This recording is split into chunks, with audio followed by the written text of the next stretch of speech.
A strong person to build themselves, take this advice. Wallahi, we've tried it and it works tremendously.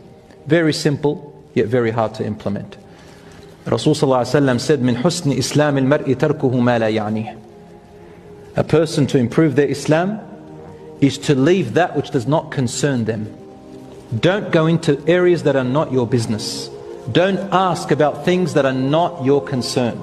Don't pry into things that don't concern you.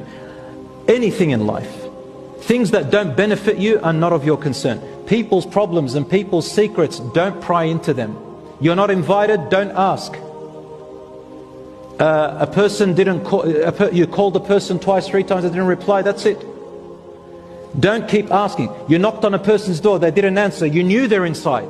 They didn't answer. Walk away with your dignity and don't talk about it. This is their right, not yours. And accept that.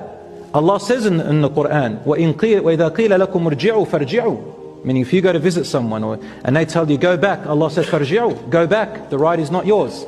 Don't sit there talking about and say, I know they're in there and they're this and they're that. This is not your business. Allahu Alam what is within there. And that's a high value person. Don't get involved in businesses that are not yours, and watch how less stress your life is, how healthier you'll be, how you'll sleep better, how you'll be happier in life, brothers and sisters.